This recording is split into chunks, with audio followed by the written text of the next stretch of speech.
කොහොමද ඉතින් ඔයාලට හොඳින් ඉන්නව නේද? මං නම් ඔන්න අද ඉතින් ලොකු වැඩක් කරන්න තමයි මේ යන්නේ. ඉතින් අමු පහේ බූවල්ලකුත් හොයාගෙන ඔන්න ලීයකුත් හොයාගෙන හොඳට ඉතින් බැඳගත්තා.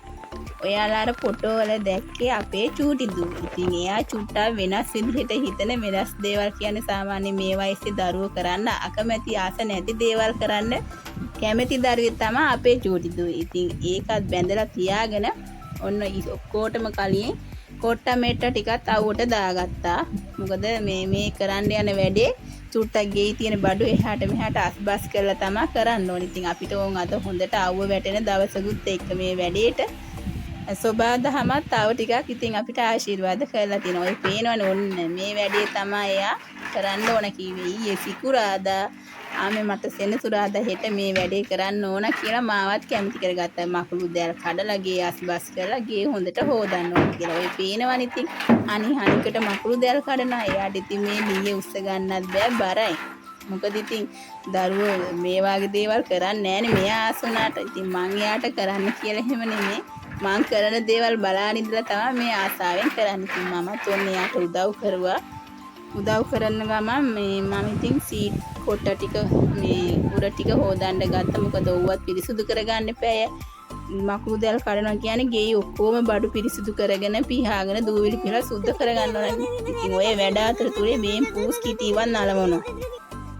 ඉතින් ඔය පේනවනේ ගස් උඩයි වැල් උඩයි ගන්න දෙයක් නැහැ. හැමතැනම රෙදි අද. ඔය පේනවනේ මදුරු දැල් හැව ගස් උඩ. ඉතින් වැල් වල ඉඩ නැති නිසා ගස් උඩක් දැම්මා.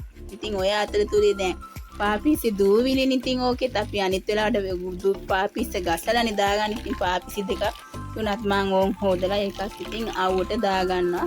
ඉතින් ඔයාලට වෙනදා වගේම පුංචි ඉල්ලීමක් තියෙනවා. මගේ channel එක subscribe කරලා like comment එකක් දාලා මට උදව් කරන්න කියලා. ඉතින් ඕම් පොඩ්ඩංග ඔය වගේ වැඩත් ඔයාලට බලන්න පුළුවන්. ඉතින් ගෙයි වැඩ ටික ඉවර කරලා ඔන්න කුස්සියෙත් මකුළු දැල් කනවා පේනවනේ ඔයාලට. ඇත්තටම අද කඩලා හෙට බලනකොට අපේ ගෙදර නම් මාරම විදිහට මකුළු දැල් සීට් වල මකුළු දැල් බැඳිනවා වැඩි වගේ කියනවා. ඉතින් මම අතු ගන්නකොට ඒ වෙලෙන් ඒ වෙලට දකිනේවා කඩනවා. ඒත් ඉතින් මකුළු දැල් තමයි ඉතින් කුස්සියේ මකුළු දැල් ඇත්තටම වැඩි. ඉතින් ඔන්න මකුළු දැල් කතන්දරේ ඉවරයි. ඔය පේනවනේ බූහලත් හොඳටම ගෙවිලා ගිහින්. ඉතින් දැන්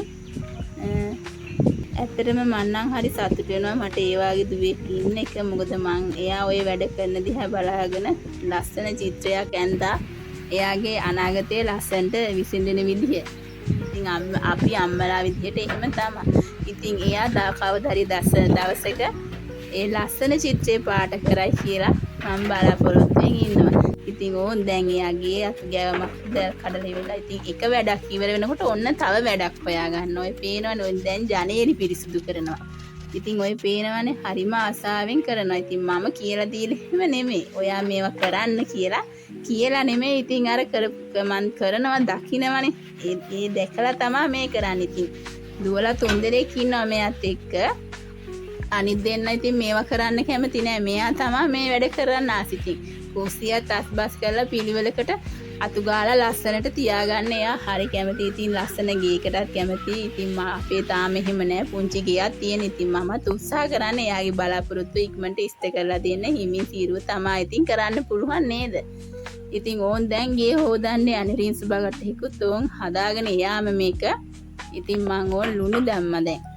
මොකද ලුණු දාපුවාම ගෙවල් දොරවල් හොඳට ලුණු වතුර දාලා පිරිසුදු කරපුවාම හොදපුවාම පිරිසුදු වෙනවා.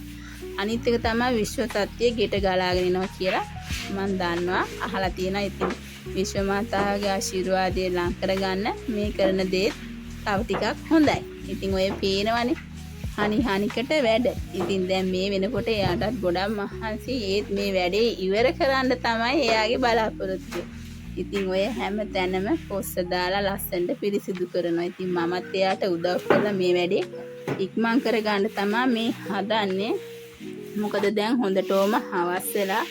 ඉතින් දැන් රැට උයන්න පිහන්න තියෙනනේ. දැන් අර එළියේ තියෙන බඩු මුට්ටු ඔක්කොම අස් කරගන්නත් තියෙනවා. ඉතින් ඔය අතරතුරේ ඔය වැඩ ටික ඔන්න ඔහම ඉවර වෙලා දැන් කුස්සියෙත් තව තියෙනවනේ. කුස්සිය හොදන්නත් ඔන්න කුස්සියට ආවා. ඉතින් කුස්සියේ වැඩ ටිකක් ඉවර වෙලා අපි දෙන්නත් ඉතින් අර ඇඳුම් ගලවලා එහෙම අයින් කරලා හොඳ ලස්සනට පිරිසිදුවට පිරිසුදුවට නාලා කරලා ඔන්න කෑම ටිකකුත් උයලා ඉවර වෙලා ඉතින් දරුවෙක් වුණාම එයා එක ළඟ තියෙන වෙලගාවකට හරි පවුලේ අය යන්න ඕනේ. ඉතින් මේ වෙලාවේ මහත්තයා නැතුවට මම දරුවෝ දෙන්න එක ඔන්න අපේ ගේ ගාව තියෙනවා සපත්තු පාරක්. වෙලත් එක්ක ඔන්න ඔතෙන්ට යන්න කියලා ආවයි.